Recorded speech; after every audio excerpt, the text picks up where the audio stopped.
Boa noite, pessoal. Meu nome é Gabriel Souza. Eu estou aqui com o José Eduardo e com a Sainara também. Nós somos parte do PET Engenharia Elétrica da UFC. E hoje a gente está para mais um dia de PTDEX, né? Para quem não conhece o PTDEX, é um projeto inspirado no TED Talks, que são ciclos de palestras curtas sobre assuntos diversos. Aqui a gente adaptou para mais ou menos meia hora. A gente está aqui com o Gilles Peterson, que é graduado em licenciatura plena em Física pela UES, mestre em ensino de Física também pela UES, e associado à Sociedade Brasileira de Física, e que atua como professor de Física, Laboratório, Astronomia e Astrofísica na Escola Estadual Liceu do Conjunto Ceará.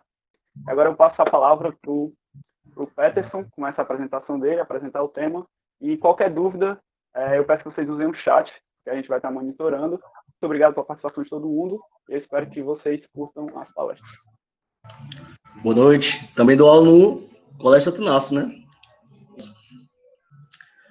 Olá, pessoal, tudo bem? Eu sou o professor Peterson, dou aula no Santo Inácio e também no Liceu do Conjunto Ceará. E a ideia hoje é falar sobre a física do meio interplanetário. Bom, recebi o convite do pessoal do PET para dar uma palestra sobre algum tema, não necessariamente envolvendo a engenharia elétrica, né? E o tema que eu escolhi foi a física do meio interplanetário. Tem muita gente que não sabe nem o que é isso. Como é que você aprendeu ou sabe sobre essa física do meio interplanetário? No ano passado, eu fiz um curso que qualquer um da exata, que gosta de astronomia e astrofísica, pode fazer. Eu fiz um curso pelo INPE, Instituto Nacional de Pesquisas Espaciais, foram dois cursos, o CIA 2019, que é um curso de introdução à astronomia e astrofísica, e esse mini escola de física espacial. E você pode visitar as instalações do INPE, conhecer as linhas de pesquisa. A ideia desses dois cursos é que você volte para o INPE como pesquisador. Então, eu aconselho, você que quer fazer engenharia aplicada à astrofísica, ou então física da atmosfera, você pode ir para essa área que lá você vai ser bem recebido. Tanto engenharia, física, matemática e etc. Ok? Então, vamos lá, para não demorar muito, são 30 minutos. O que é que nós precisamos saber sobre a física do meio interplanetário? Por que é importante estudar? Primeiramente, o Sol é o nosso grande professor. Se nós entendermos sobre o Sol e essa parte do sistema solar, nós vamos poder também entender sobre outros sistemas que tem por aí. Tá? E são inúmeros sistemas. Okay? Elon Musk, por exemplo, ele quer mandar uma nave tripulada para Marte. Para ele mandar, ele precisa entender alguns dados, tá, importantíssimos sobre a física do meio interplanetário. Por quê? Caso contrário, ele pode simplesmente pôr em risco a vida desses astronautas que querem ou pretendem ir para Marte. Então, vamos lá. O basicão. Nós temos aqui o Sol, nossa grande fonte de energia, tá? Temos a Terra, onde nós habitamos, e o meio interplanetário envolve tudo isso aqui. É todo esse meio termo. Lembrando alguns dados básicos que nós aprendemos na astronomia. O raio do Sol, para nós termos a noção. Claro que isso aqui não está em escala, tá? O raio do Sol é 100 vezes maior que o raio da Terra, e a distância do Sol à Terra é 200 vezes o raio do Sol, ou seja, 20 mil vezes o raio da Terra. Equivale a 150 milhões de quilômetros, que isso, em termos astronômicos, é bem pequeno. Então, visão geral do meio interplanetário. Primeiramente, o que é esse meio interplanetário? O meio interplanetário é um material espalhado entre os planetas e outros corpos do sistema solar. Material espalhado, professor? Como assim? De onde é que vem esse material desse meio interplanetário? Boa parte vem do Sol. Nosso Sol, através de vento solar e estruturas especiais. Outra parte é raios cósmicos, que vêm de outros sóis, outras estrelas e etc. Também temos poeiras, né? De asteroides, etc. Mas a maior parte do nosso material do meio interplanetário vem do Sol, que é o que eu quero focar hoje. A temperatura está em torno de 10 a 4 a 10 a sexta Kelvin, ok? 10 a 4, 10 mil a 1 milhão, tá? De graus Celsius também. Lembrando que de Kelvin para graus Celsius você aumenta 273. Então, como é um valor muito elevado, 273 se perde. Então, bota aí 10 mil graus Celsius e 1 milhão de graus Celsius, por exemplo, essa temperatura média desse meio interplanetário. Lembrando que quanto mais você se distanciar do Sol, vai diminuindo. Essa região é onde o campo magnético original do Sol se expande e governa todas as partículas. Então, se você falar da física do meio interplanetário, é você falar sobre a região do campo magnético solar dominando toda essa região aí, ó, do sistema solar. Não tem como você falar da física do meio interplanetário sem falar sobre campo magnético. E isso é um dos assuntos das engenharias, da física, por exemplo. Uma pergunta bem interessante, que isso aqui você responde no ensino médio com muita tranquilidade. Há vácuo no meio interplanetário? Aí você responde sim. Toda vez que eu estudo sobre física, eu lembro que no espaço tem vácuo. O meio interplanetário é um espaço vazio? Porém, de acordo com as pesquisas, tá, acreditava-se que havia um vácuo no espaço. Ou seja, o vento solar, o vento, aquelas partículas que eram lançadas pelo Sol, ela não acontecia o tempo todo. Porém, com a nova tecnologia, os novos satélites monitorando o Sol, ele emite todo o tempo partículas, tá? Então, existe esse vácuo no meio interplanetário? Não. Existe um material de baixíssima densidade, que é em torno de 5 partículas por centímetro cúbico, tá? E ela diminui com a distância ao quadrado do Sol. Quanto mais você se distanciar, menos partículas você vai ter. Ou seja, nunca vai existir o vácuo, que a gente estuda no ensino médio e a gente acredita, não, tem um vácuo. Então se tem um vácuo, vamos pensar em termos de física agora. Vamos imaginar que você está em repouso em relação à Terra, você está uma pessoa geoestacionária, são satélites geoestacionário. Quer dizer que, se existe esse vácuo, se você fizer um movimento de natação, você vai sair do lugar? Bom, se você tiver uma vida eterna, você viver eternamente, você é um vampiro, tá? Você vai sair aos poucos. Lembra da terceira lei de Newton, ação e reação. As partículas vão interagir com você. É pouco? É, mas interage. Você vai acabar saindo da região que você estava e vai para outro local. Porque não existe esse vácuo absoluto, a não ser que seja um vácuo quântico, né? Que não é o nosso estudo hoje. Há gases no meio interplanetário? É outra pergunta. Boa parte desses gases vem do Sol, então é um gás ionizado, ou seja, é o plasma, tá? Lembrando que a composição do Sol, né, nós temos o plasma, que é esse gás ionizado, que é o que nos fornece essa energia. E como é que eu vou estudar, professor, esse meio interplanetário? Boa parte dos fenômenos, ele vai ser explicado por um modelo, que é o modelo do MHD, magnetohidrodinâmica. Magneto vem do magnetismo, hidrodinâmica é a movimentação de fluidos, tá? Nós estamos falando de um fluido, líquidos e gases. No caso aqui é o plasma, que vai fluir. Então, vai existir o quê? Um fluido altamente magnetizado, que ele vai influenciar todo o sistema solar. Essa é a parte da física do meio interplanetário. Há muita radiação nesse meio interplanetário? Sim, há partículas de alta energia, megaelectrovolts e gigaelectrovolts. Isso aí são partículas ionizantes, tá? Um astronauta em contato com essas partículas, ele pode adquirir um câncer, por exemplo. Outras perguntas. O meio interplanetário é sempre igual? Depende da fase do ciclo solar. O Sol, ele vai ter uma fase de alta movimentação, vamos imaginar assim, tá? Várias erupções flare, jogando massa coronal todo o tempo, e vai ter um momento que ele vai ter mais em calma. Professor, por que isso acontece? Acontece por causa do campo magnético solar, que ele tem uma hora que ele é contínuo e depois ele se distorce todinho. E quanto mais violento ficar, maior vai ser essa atividade solar. Então, essa atividade solar, ele já foi monitorado, ele é monitorado no decorrer dos anos, e percebeu-se que existe um ciclo de 11 em 11 anos. Ele tem uma alta atividade e uma baixa atividade. Alta atividade e baixa atividade. Pode ser intenso, inclusive num ano de mínima atividade.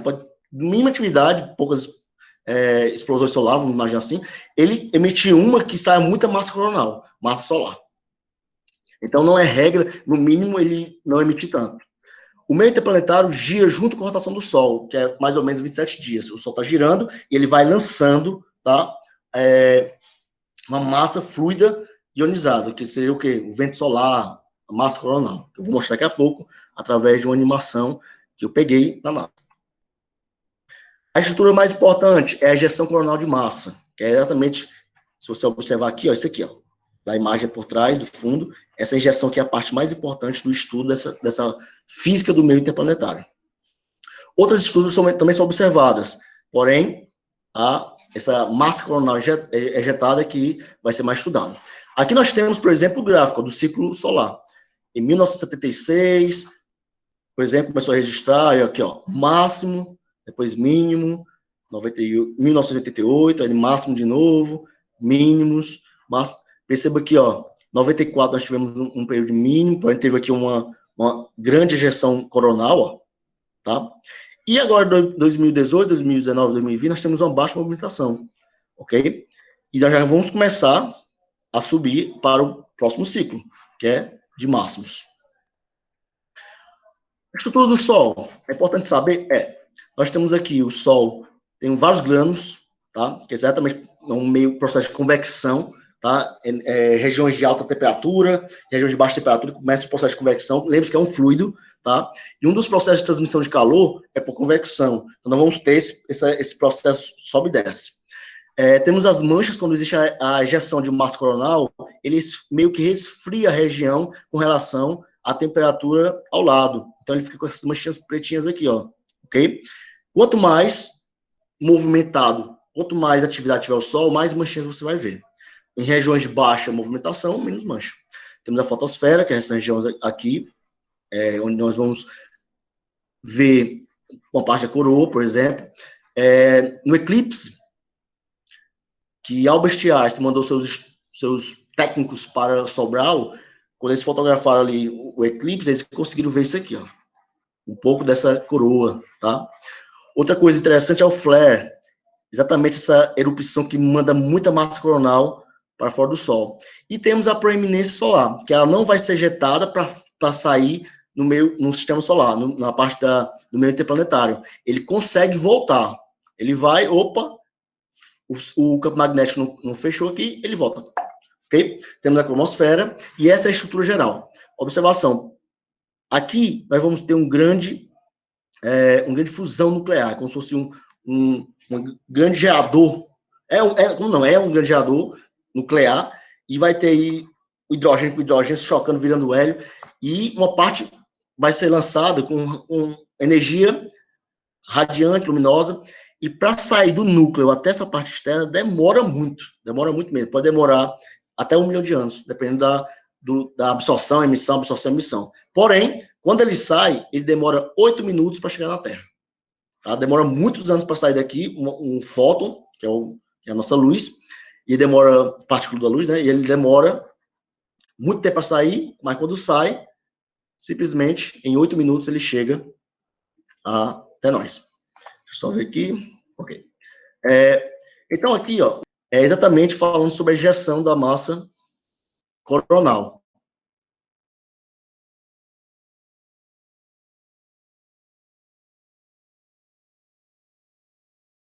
Pronto, ó.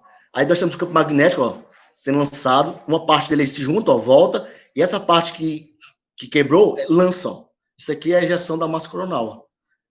Então, um pouquinho o Sol aqui, ó, sendo injetado. Aqui são as partículas altamente energizadas que estão indo em choque com o satélite, por exemplo. Então, ó, quando você estuda essa parte da física do meio interplanetário, que envolve astrofísica, no INPE vai ter uma área de estudo, você vai estudar muito sobre o campo magnético, velocidade das partículas, também envolvendo prótons, tá? E eles monitoram, no monitoramento, lá tem vários satélites de monitoramento, e você vai receber esses gráficos, tá? Com baixa movimentação e alta atividade solar. E você faz o estudo a partir daí, tá? E o que acontece, na verdade, ó, é que o campo magnético é destroçado, e ele pode sair e voltar, beleza? Mas nesse meio termo, ele pode se juntar, e na junção, ele libera, como vocês viram no vídeo, eu acho, uma parte dessa massa coronal, que é ejeções coronais de massa, que é o que manda massa solar para o sistema solar todinho. Aqui é outro vídeo. Aqui é de um satélite. Não sei se vai pegar, vamos ver aqui. Aqui é de um satélite que a NASA lançou há muito tempo, são 2 satélites que monitoram o Sol constantemente, que é o estéreo A e o estéreo B, é o Already, o inglês é fraco, tá, mas enfim. Adiante, e o Behind, que é atrás. E temos também a Terra. Os 3 estão monitorando constantemente o Sol. E nesse monitoramento, nós vamos ter imagens aqui espetaculares de massa coronal sendo injetada pelo Sol.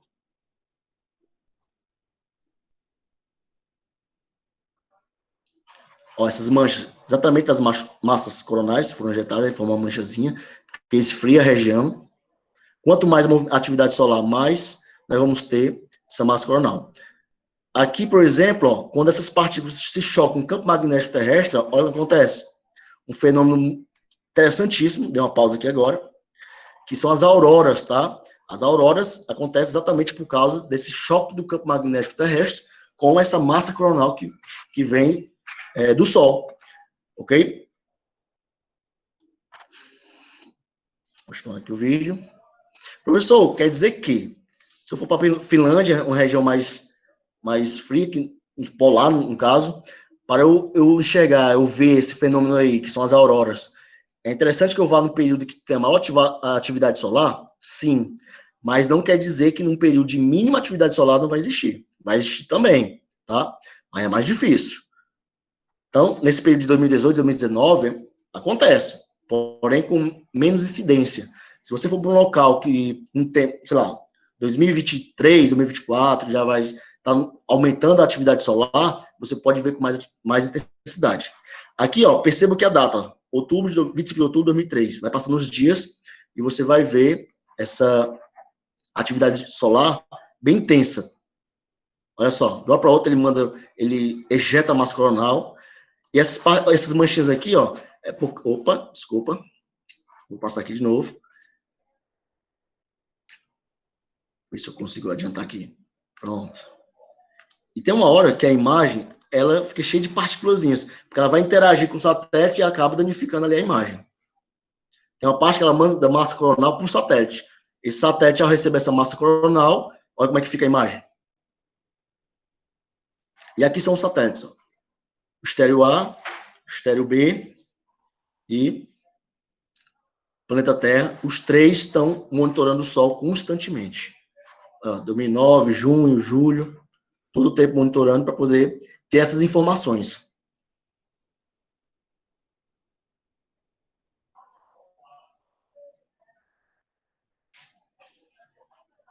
Aqui é uma imagem do estéreo A, está à frente da Terra, adiante.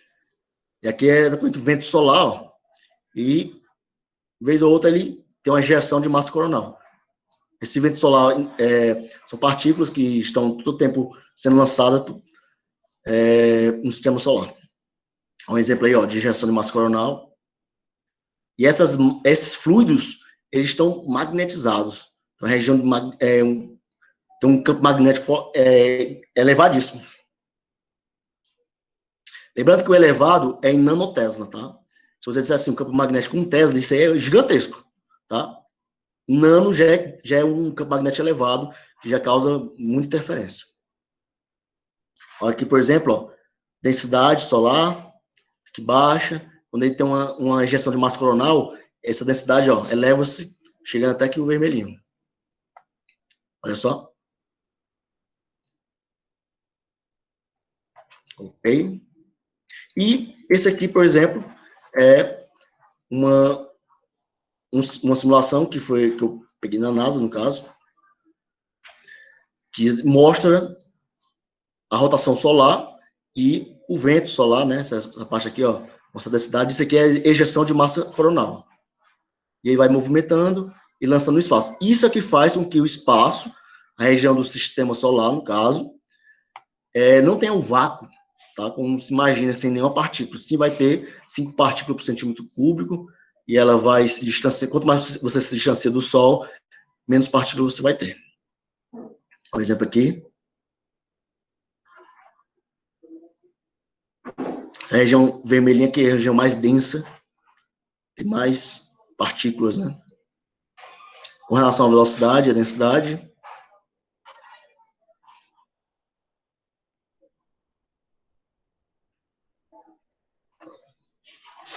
Ó, aqui é exatamente a rotação solar e nós vamos ter o vento solar, a massa coronal sendo injetada todo instante. Tem época que tem mais atividade, época que tem menos atividade. E aqui é o plano Sol-Terra, que também é um dos fatores que é estudado quando você leva em conta a física do meio interplanetário. Aqui, ó.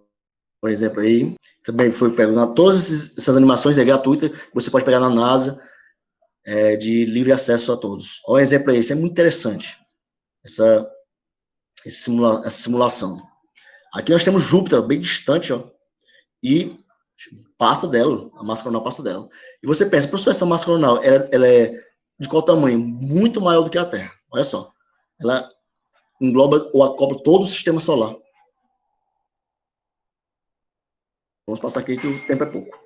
Um exemplo aqui, ó, de ejeção da massa coronal do Sol até a Terra. Mais uma simulação do estéreo A. Aqui é o vento solar, ó, olha a injeção de massa coronal. Ó. Quando chega na Terra, perceba os dias aqui, tá? Vão passando, chega na Terra, a densidade aumenta.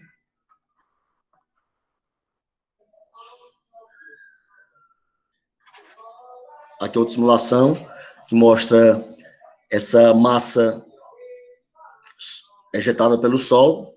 E aqui como se fosse o campo magnético, né? Dessa massa ao ser ejetada.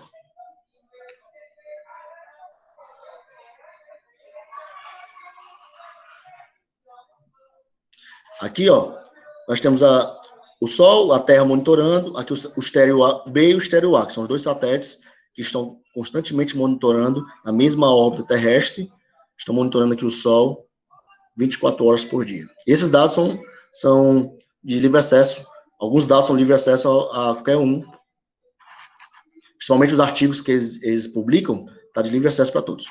Bom, aqui envolve o campo magnético solar, lembrando que, se você lembrar dos ímãs, você vai relembrar que a linha de indução magnética sai do polo norte, do polo sul, daquele mesmo jeito, tá? Só que esse campo magnético é todo tempo distorçado, todo tempo quebrado, e essa quebra do campo magnético é que faz com que o Sol tenha maior atividade ou menor atividade. Então, nós temos aqui, por exemplo, linhas saindo e linhas entrando. Pode ser que essas linhas se conectem antes, e essa parte aqui do fluido magnetizado, ele seja injetado, que é exatamente a ejeção coronal. Um exemplo aqui da lâmina de corrente heliosférica, que é exatamente a corrente de partículas que o Sol está emitindo, que engloba todo o sistema solar. Outro exemplo, regiões mais altas, mais densidade, regiões azuladas, baixa densidade. E essa região preta aqui, ó, é a órbita terrestre. Perceba que ela engloba toda essa parte do sistema solar com mais intensidade. Quanto mais distante do Sol, menor vai ser essa atividade solar. Ok? Outro exemplo aqui, estamos falando de ondas, temos o vento solar, vai ter uma região reversa da onda, vai ter uma interferência entre as ondas, tem uma região de maior velocidade, tem uma região de rarefação, tudo isso também é estudado com a física do meio interplanetário, na astrofísica, tá? Principalmente na astrofísica. E, em geral, tá, os principais pontos que é estudado são esses aqui, que é o modo do campo magnético, tá? Temos aqui o B, né, do campo magnético, nanotesla. Direção do campo magnético Sol e Terra, que é estudado, tem a região de mais atividade, ele sempre eleva-se. Direção do campo na perpendicular da linha do Sol-Terra. A velocidade das partículas do vento solar, tá? Que quanto maior a velocidade, você lembra da fórmula da energia cinética, mv²/2, uma partícula com alta velocidade, ela vai ter muita energia, tá? Teremos também a direção das partículas do vento solar, do plano do Sol-Terra, densidade dos prótons, tá? Temperatura dos prótons. Isso aqui é o basicão mesmo, o mais específico que é estudar na física do meio interplanetário. E por que estudar, né? É o ponto forte. Por que estudar o meio interplanetário? Primeiramente, o meio interplanetário está muito associado à atividade solar, tá? Se você entender essa atividade solar, você consegue prever ou entender, tá, certos fenômenos que vão existir em outros sóis, com relação a outros planetas. E segundo, os fenômenos observados no meio interplanetário causam diversos efeitos na Terra. Então, por exemplo, como eu falei no início da apresentação, se o Elon Musk quiser mandar os astronautas para Marte, quiser mandar para a estação espacial, quiser mandar para a Lua, ele tem que estar de olho nessa física do meio interplanetário, nos dados, porque se tiver uma explosão solar de massa coronal, no caso, não é explosão solar não, massa coronal, quero dizer, e muitas partículas vierem em direção a esse astronauta, ele pode simplesmente ser contaminado e a vida dele está em risco, tá? Eu vou falar daqui a pouco também. Sem conhecer o meio interplanetário, seria impossível viajar para outros planetas. E aqui é um geralzão. Nós temos aqui, nesse meio interplanetário, temos explosões solares, temos vento solar e raios cósmicos, temos micrometeoritos, tá? E eles causam danos a quem? Vão causar danos às células solares, podem causar danos à estação espacial, falha nos computadores, risco à saúde dos astronautas, por exemplo. Tem uma região na Terra chamada Cinturão de Van Allen. Não é aquele guitarrista, não. Van Halen, não, tá? É o Van Allen. E aí, ela é um cinturão que tem várias partículas que ficam aprisionadas na Terra. O que acontece? É muito interessante, viu? O Japão, ele passou, se não me engano, foram 30 anos desenvolvendo um satélite, tá? E eles lançaram esse satélite e ele ficou na região da ionosfera. O que aconteceu? Existe uma anomalia chamada anomalia do Atlântico Sul, que, por incrível que pareça, essa anomalia está sobre o Brasil. E nessa anomalia, ele meio que abre um buraco, de uma forma bem simplista, e essas partículas do cinturão de Van Allen, elas meio que descem e ficam em regiões mais próximas da superfície terrestre. O que aconteceu? Esse satélite percorrendo aqui a ionosfera, de boa tal, simplesmente entrou nessa região de anomalia que estava sobre o Brasil. Se o operador do satélite tivesse desligado algumas funções, ele não teria queimado uma parte do processador desse satélite. E o que aconteceu? O satélite simplesmente deixou de funcionar. Foram 30 anos, tá? Estudando para lançar o satélite. Ele conseguiu capturar algumas fotos de algumas galáxias, foi de vital importância para a publicação de artigos da astrofísica, porém ele foi danificado em pouco tempo. Professor, é porque não manda uma pessoa lá para consertar? É melhor mandar outro satélite, que sai muito mais barato, do que mandar um astronauta arriscando a vida, arriscando muita coisa, para poder consertar esse satélite. Na Terra, já, esse vento, essa massa coronal, tá? Ela pode ser mais intensa e menos intensa. Muita intensidade, o que pode acontecer? Perturbações em ondas de rádio, cintilações no sinal, perturbações no sistema de navegação. Pode acontecer, num caso extremo, apagões, e aconteceu nos Estados Unidos, no Canadá, foram registrados, teve uma explosão, uma injeção de massa coronal de alta intensidade e causou um apagão nos Estados Unidos, muito tempo atrás. E avarias em cabos, ó, tá? Você tem internet aí por cabo, enfim, você pode simplesmente acabar danificando esses cabos. Enfim, uma injeção coronal, ela pode danificar todo o meio de telecomunicação da Terra. Por isso que é importante nós entendermos sobre esse aquecimento interplanetário. Tanto que está previsto uma massa coronal intensa, vamos desligar os computadores, desligar por um certo tempo, certo? Que isso vai evitar que queime esses microprocessadores, por exemplo, tá? E uma observaçãozinha rápida, para encerrar minha apresentação, que já está dando tempo, acredito, é a radiação em passageiros de avião. Nós temos aqui, a unidade americana, né, FIT, né, mas 16.400 dá mais ou menos 5 mil metros. Aqui dá 10 mil, aqui dá 15 mil metros. Quanto maior a altitude, tá, mais doses de radiação você vai ter, exatamente por causa daquele cinturão de Van Allen também, tá? E o que acontece? O raio-x do braço, ele vai ter um USV. Esse SV é a unidade do raio-x, né, da radiação. E se você faz um voo de um transatlântico, tá? 10 horas, mais ou menos, você vai daqui do Brasil até a Alemanha, a mais ou menos 9 horas de um voo direto, você recebe, em média, 200 raio-x. É como se você recebesse 200 raio-x. Isso é muita coisa, tá? E esse aqui é um evento periódico de perturbação que teve em 2014. Ó, nós temos aqui 19 de dezembro de 2014, perceba aqui, ó, massa coronal sendo injetada, dia 22, ó, temos o gráfico, ó, aqui é o estéreo, opa, desculpa, passei sem querer, já estou encerrando. Temos aqui o estéreo A, o estéreo B, que são satélites, aqui a Terra monitorando, ó, e numa região de alta intensidade, ó, o que acontece aqui com o gráfico, ó, eleva-se.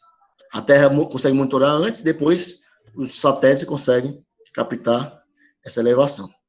Perspectiva para o futuro, em 2018, a NASA lançou um satélite chamado Parker Solar Probe, que ele vai chegar bem perto do Sol. Eu não vou passar esse vídeo agora, não vai dar tempo.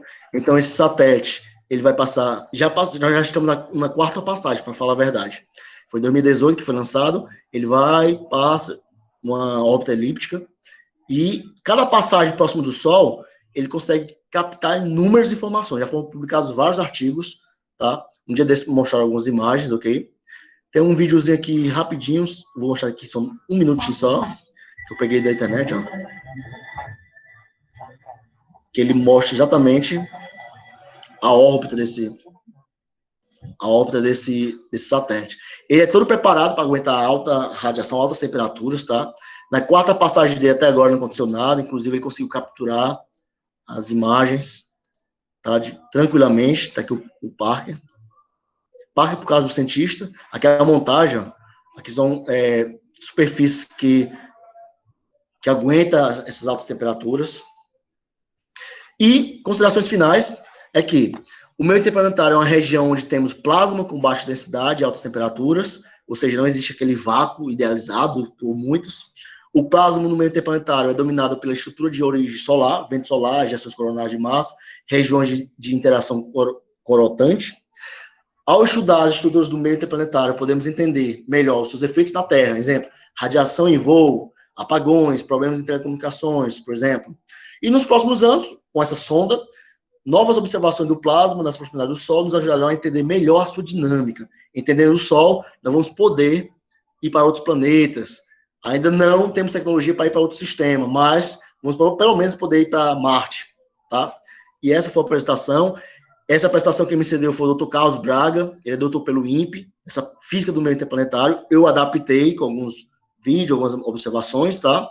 Para poder explicar melhor e ter uma didática melhor para vocês. Então, é isso. Espero que vocês tenham entendido, foi rápido. E é isso. Gabriel, tá na escuta? Estou sim, agradeço pela apresentação, foi muito boa. E agora a gente vai abrir para as dúvidas, pessoal. A gente vai responder de 2 a 3 dúvidas para dar tempo para a Camila apresentar também.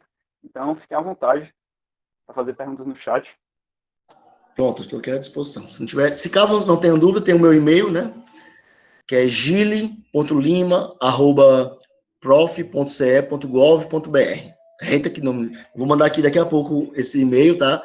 Se vocês quiserem a apresentação, vocês podem mandar um e-mail para mim, que eu mando para vocês, tá? Apresentação tranquila, que vocês, sei lá, se quiserem utilizar.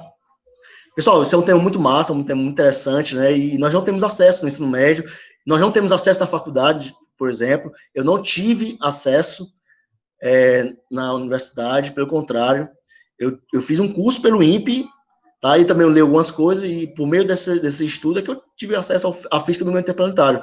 E eu gosto muito dessa área. É uma área específica da astrofísica, da engenharia também, que envolve engenharia, e é bastante interessante. Caso tenha alguma dúvida, pode mandar.